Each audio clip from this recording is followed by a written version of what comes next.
I pretended to be someone's boyfriend for one night and now we're married. I was sitting at a bar downtown on a Friday night, minding my own business and nursing a beer, when a woman I'd never seen before walked up to me, grabbed my face, and kissed me. Not a peck. A full kiss that lasted 3 seconds and tasted like wine and desperation. She pulled back, her hands still on my shoulders, and looked me directly in the eyes. "I'm so sorry," she whispered, "but I need you to play along, please." Before I could ask what the hell was happening, she turned around and smiled at a couple who'd just walked up behind her. "Mom, Dad, this is my boyfriend, the one I've been telling you about." Her mother was a stern-looking woman in a blazer who looked me up and down like she was calculating my net worth. Her father was tall and broad-shouldered, wearing an expression that said he was ready to interrogate me about my intentions. I should have said something. I should have told them this was clearly a mistake, that I'd never met their daughter before, that I was just a random guy at a bar who'd been ambushed by a kiss. Instead, I heard myself say, "Nice to finally meet you both. She's told me so much about you." The woman's grip on my shoulder tightened in what I assumed was gratitude. Her mother's expression didn't change. "Interesting. She hasn't told us anything about you? Not your name, not what you do, not how you met? Nothing. That's because I wanted it to be a surprise," the woman said quickly. "I knew you'd be in town this week and I wanted you to meet him in person rather than just hearing about him over the phone." Her father crossed his arms. "And your name is?" I looked at the woman. She looked back at me with eyes that were equal parts pleading and panicked. We hadn't discussed a single detail of this fake relationship, and now I was supposed to have a name that matched whatever story she'd invented. "Andrew," I said, picking the first name that came to mind.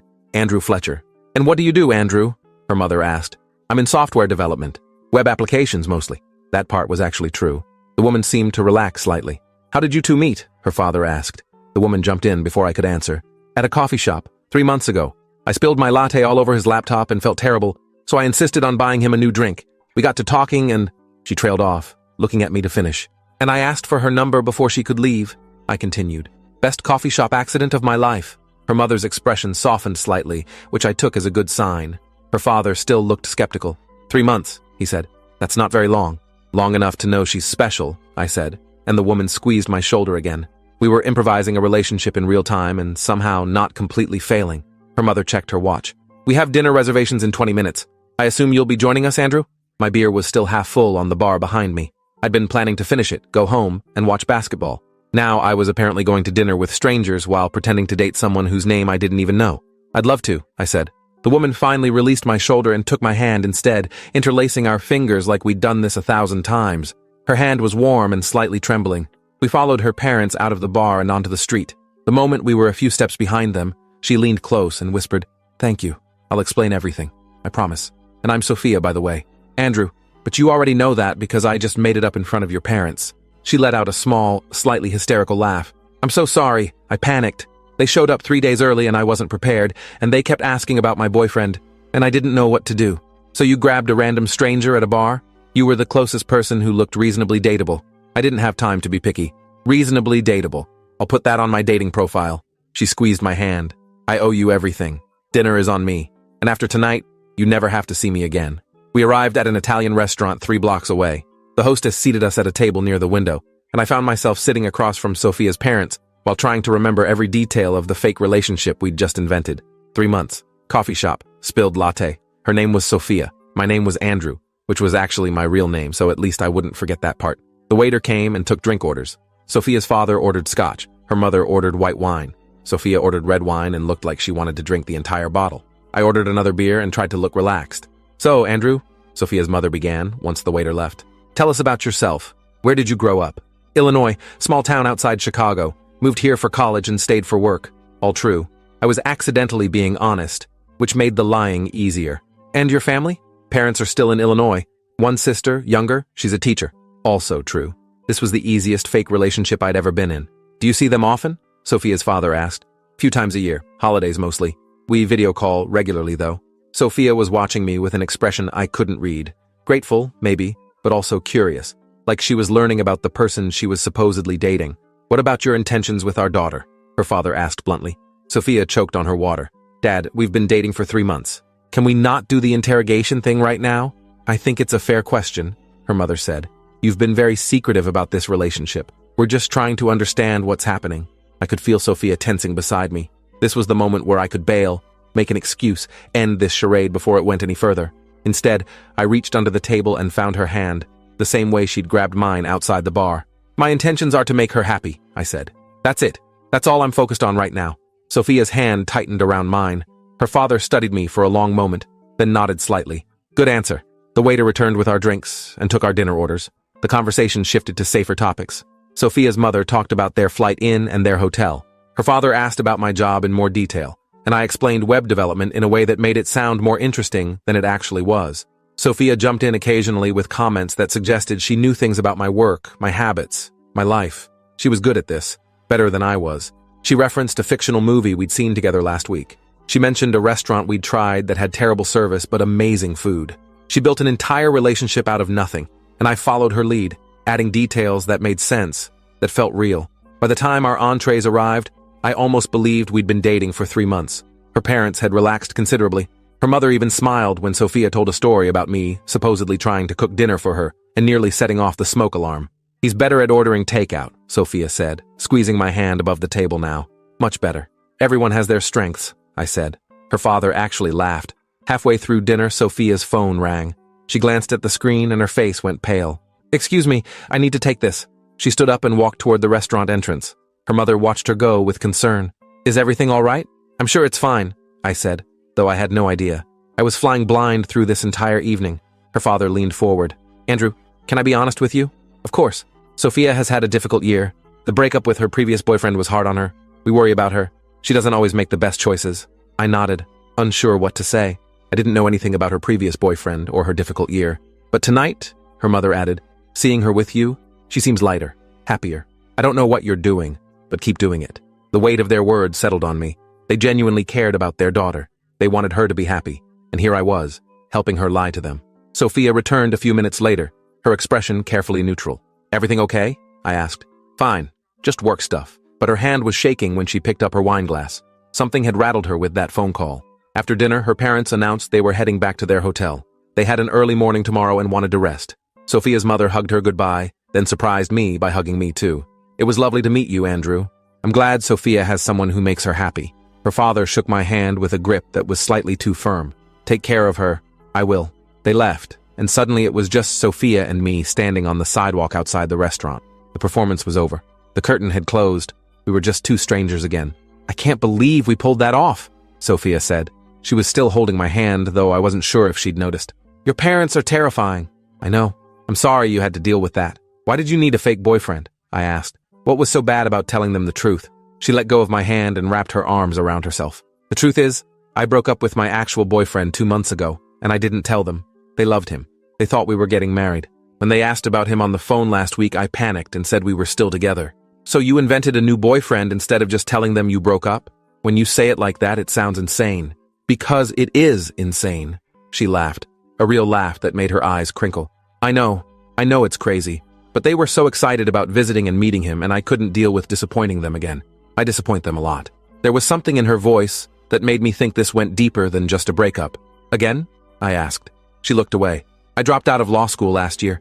They were not thrilled. Then I quit my corporate job to freelance as a graphic designer, which they also hated.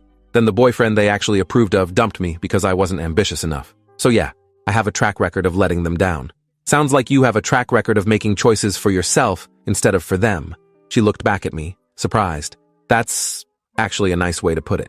We stood there for a moment, traffic passing by, the restaurant noise muffled behind us.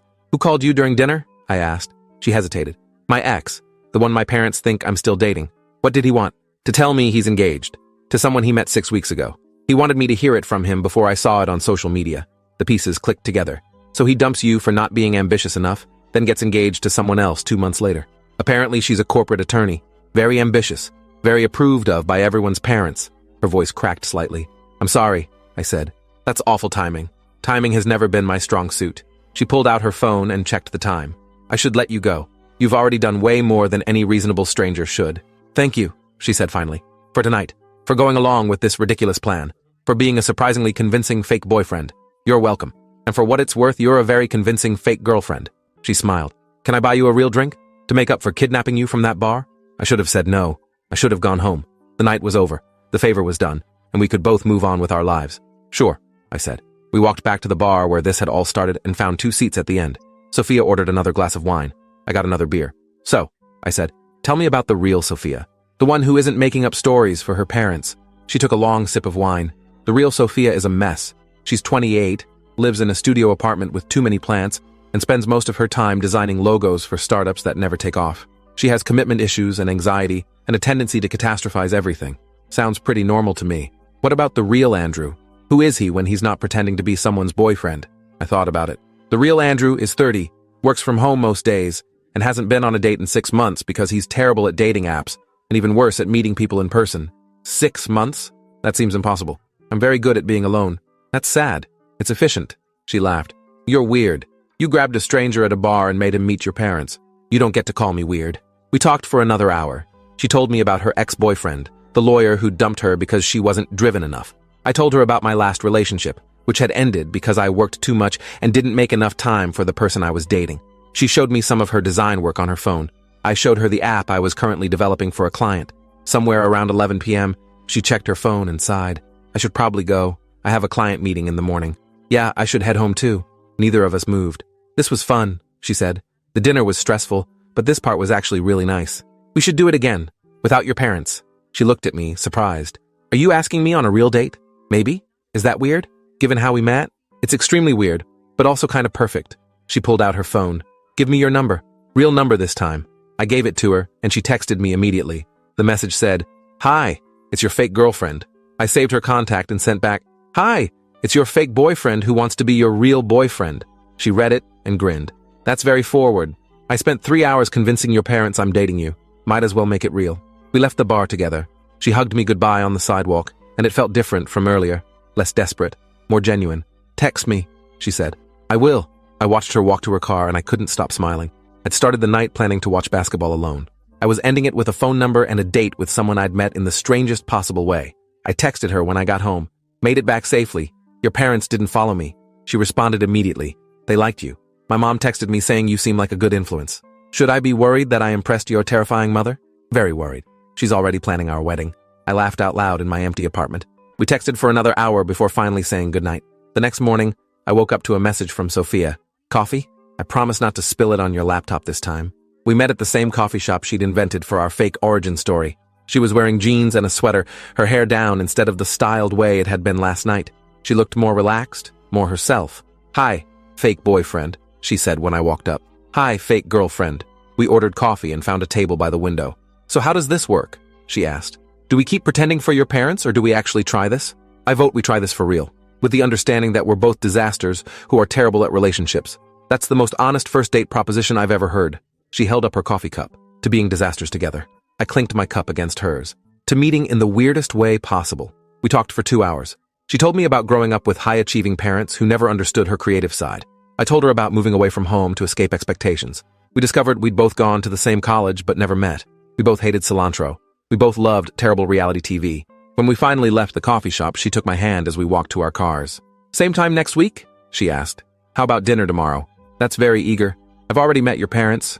Might as well skip the slow build-up. She laughed. Okay, tomorrow. We went to dinner the next night, and the night after that. By the end of the week, we'd seen each other 5 times. It was fast, probably too fast, but there was something about starting with a lie that made the truth feel more important. We didn't have to play games or pretend to be less interested than we were. We'd already done the pretending part. 3 weeks in, Sophia's mother called her while we were having lunch together. Sophia put her on speaker. Hi, Mom. Hi, sweetie. I just wanted to check in. How are things with Andrew? Sophia looked at me across the table. We talked about this, about whether to tell her parents the truth. Things are good. Really good, actually. I'm so glad. Your father and I really liked him. He seems very grounded. He is. When are we going to see you two again? Sophia hesitated. Actually, Mom, there's something I need to tell you. I reached across the table and took her hand. The night you met Andrew, that wasn't exactly how I described it. Her mother was quiet for a moment. What do you mean? We hadn't been dating for 3 months. We'd actually just met that night. I panicked when you showed up early and I grabbed him at the bar and asked him to pretend to be my boyfriend. The silence on the other end lasted so long I thought the call had dropped. Mom, you lied to us? Yes. I'm sorry, I didn't know what else to do. So this Andrew, he's not even your real boyfriend? Sophia looked at me. He wasn't then, but he is now. We started actually dating after that night. I don't understand. Why would you do something like that? Sophia's eyes filled with tears. Because I was embarrassed. Because I knew you were disappointed about the breakup with David. Because I'm tired of feeling like I'm failing at everything. Her mother sighed heavily. Sophia, we've never thought you were failing. You didn't approve of me leaving law school. You didn't like me quitting my job. We worried about you. That's not the same as being disappointed." Her mother paused. "But lying to us, bringing a stranger to dinner and making us believe he was someone important to you, that crosses a line." "I know. I'm sorry. Is he still there? This Andrew?" "Yes, I'm here," I said. "Can I say something?" "Go ahead." I squeezed Sophia's hand. What she did was impulsive and not well thought out, but her reasons for doing it came from a good place. She loves you both, and she didn't want to disappoint you. And for what it's worth, I'm glad she grabbed me that night, because she's amazing, and I wouldn't have met her otherwise. Another long pause. Then, "You really are dating now? This isn't another story?" "We're really dating," Sophia said. "I promise." "Well," her mother said slowly, "I suppose the unconventional meeting makes for a better story than a coffee shop." Sophia let out a surprised laugh. "You're not mad?" "I'm processing. Your father will have thoughts when I tell him. But no, I'm not mad. Confused? Yes. Mad? No." They talked for a few more minutes before hanging up. Sophia put her phone down and looked at me. "I can't believe I just told her the truth. How do you feel?" "Terrified. Relieved. Like I might throw up. All reasonable responses." She laughed.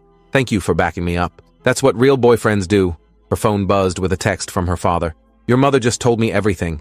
We need to discuss boundaries and honesty, but I'll admit it takes courage to grab a stranger and ask them to meet your parents. You inherited that from me?"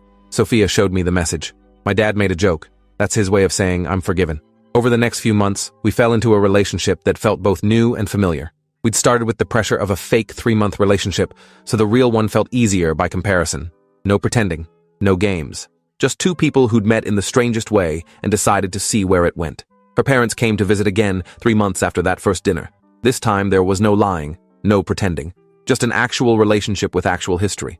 At dinner, her father asked me, "So, Andrew, looking back, would you have done anything differently that first night?" I thought about it. I probably should have asked more questions before agreeing to meet you. But no, I wouldn't change anything. It worked out. "That it did," he said, raising his glass. Her mother asked Sophia the same question.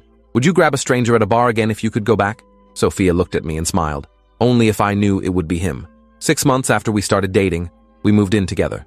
Her studio apartment was too small for both of us and all her plants, so we found a 2-bedroom that fit us both. My parents flew in to help us move and to meet Sophia. My mom pulled me aside while we were unpacking boxes. "She's wonderful. I like her. I like her too. How did you two meet again?" "You were vague on the phone." I told her the truth. The whole story, from the kiss at the bar to the dinner with her parents, to how it all became real. My mom laughed so hard she cried. "That's the most ridiculous meet cute I've ever heard." "I know.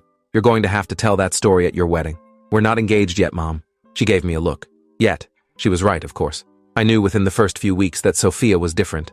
That this was different. 1 year after the night at the bar, I took Sophia back to that same spot where she'd first kissed me. The bartender who'd been working that night was there again. I'd called ahead to arrange things. "What are we doing here?" Sophia asked, recreating our origin story. "Except this time I'm the one who's going to surprise you." I got down on one knee right there in the bar. People turned to look. The bartender was recording on my phone like I'd asked. "Sophia, a year ago you grabbed me at this bar and made me pretend to be your boyfriend. You dragged me to dinner with your parents and made me lie about how we met and created this whole fake relationship out of nothing." She was already crying. "And somehow that fake relationship became the most real thing in my life. So I'm asking you now, in the place where this all started, will you make this permanent? Will you marry me?" She didn't even let me finish before she said yes.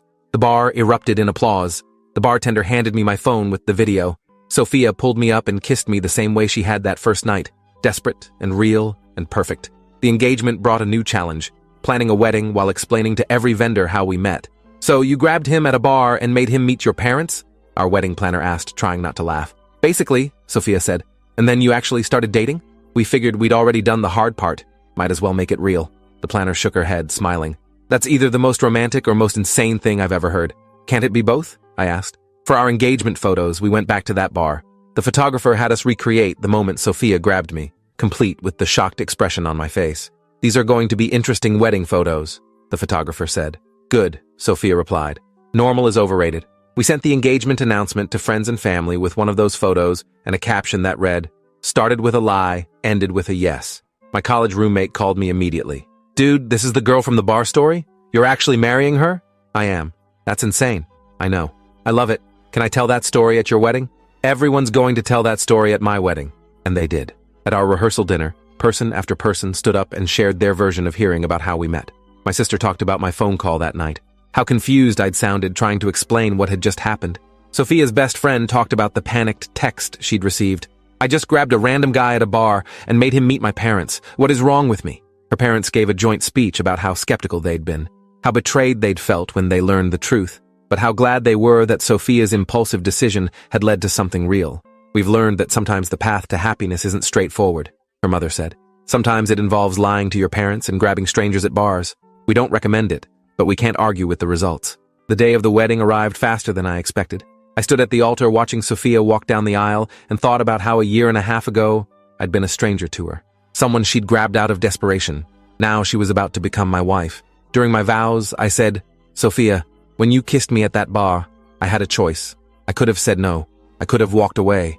I could have told your parents the truth. But something made me say yes. Maybe it was your eyes. Maybe it was the wine on your breath. Maybe it was the universe telling me to take a chance. Whatever it was, I'm glad I listened. Because saying yes to one night of pretending led to a lifetime of something real. I had to pause because my voice cracked. You taught me that sometimes the best things come from the worst plans.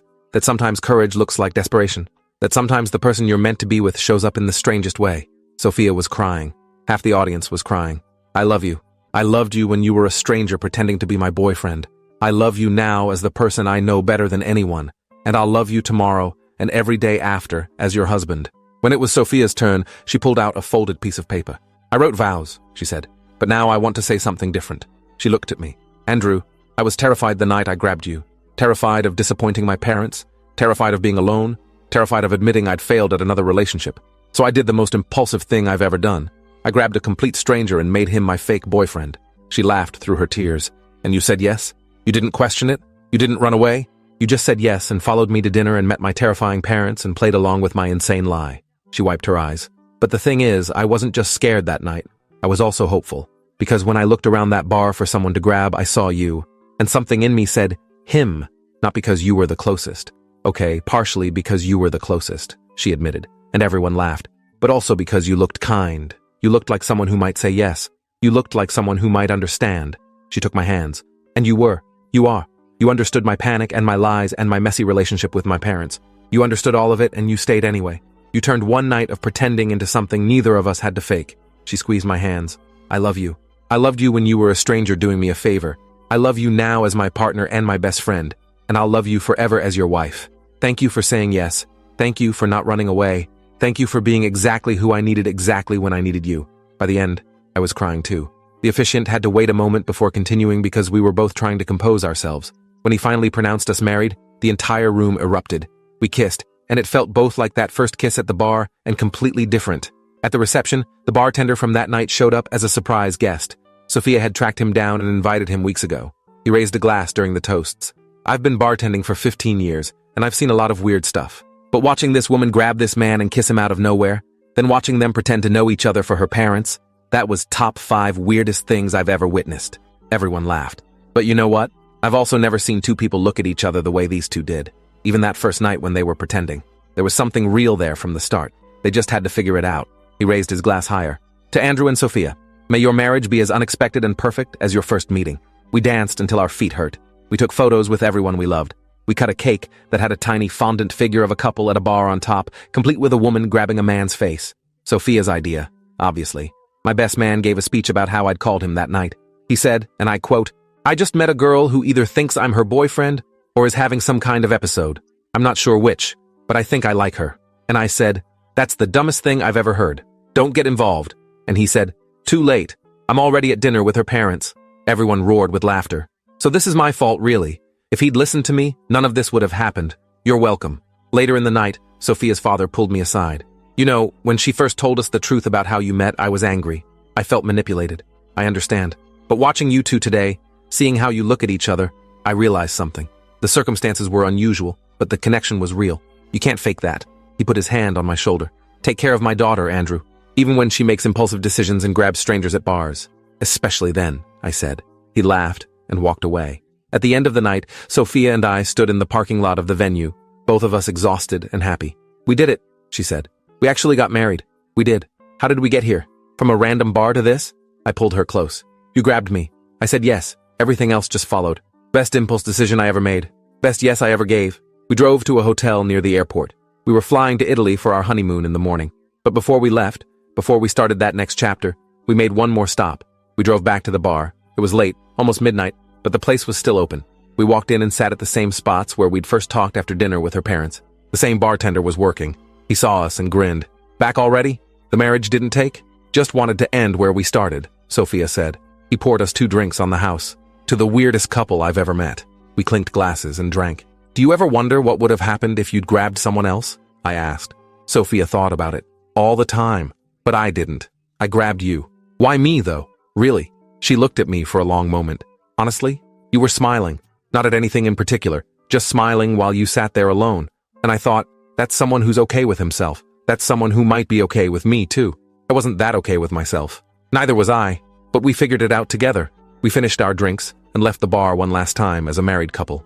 As we walked to the car, Sophia stopped and looked back at the entrance. Thank you, she said. For what? For being at that bar. For being the person I grabbed. For saying yes when you could have said no. I kissed her. Thank you for grabbing me. We flew to Italy the next morning. We spent 2 weeks eating pasta and drinking wine and exploring cities neither of us had been to before. On our last night in Rome, we sat at a restaurant overlooking the city, and Sophia pulled out her phone. My mom texted me earlier. She said she's been thinking about our story. And she said she's glad I panicked that night. She said sometimes the best things come from our worst moments. I reached across the table and took her hand. Your mom's pretty smart. Don't tell her that. She'll never let me forget it. We flew home and moved into our apartment as a married couple. We hung our wedding photos on the walls, including the ones from the bar where we met. Friends who visited always asked about those photos. We told the story every time, and it never got old. 6 months after the wedding, Sophia got a call from a podcast that focused on unusual love stories. They'd heard about us through a mutual friend and wanted to interview us. Should we do it? She asked. Why not? We've already told everyone we know. We spent an hour on the podcast telling our story. The host kept laughing in disbelief. So you just grabbed him? Without any plan? Without any plan, Sophia confirmed. And you just went along with it? He asked me. I did. Why? I thought about it. Because life is short and boring things happen every day. And when something interesting shows up, even if it's weird and makes no sense, you should probably say yes. The podcast episode went viral. We started getting messages from strangers telling us they loved our story, that it gave them hope, that it made them believe in taking chances. One message stood out. It was from a woman who said she'd been at that same bar the night Sophia grabbed me. She'd seen the whole thing. I watched you two at dinner through the restaurant window across the street. I was waiting for my own date who never showed up. I was feeling sorry for myself, but then I saw you two and I thought, at least someone's having an interesting night. I had no idea what I was actually watching, she continued. Reading about how you ended up married made me realize that sometimes what looks like chaos from the outside is actually the beginning of something beautiful. Thank you for sharing your story. Sophia cried when she read it. We affected a stranger. We did. That's insane. Everything about us is insane. A year after our wedding, we went back to the bar on our anniversary. It had become a tradition.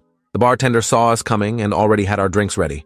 The anniversary couple, he said, setting down a beer for me and wine for Sophia. Year 1, how's married life? Weird and wonderful, Sophia said. Same as everything else about us. We sat at our usual spots and toasted to surviving a year of marriage. Do you think we'll still be doing this in 10 years? Sophia asked. Coming back here every anniversary? I hope so. What about 20 years? 50? I looked around the bar. As long as this place is still standing, yeah. I think we will. She leaned her head on my shoulder. Good. I like our traditions.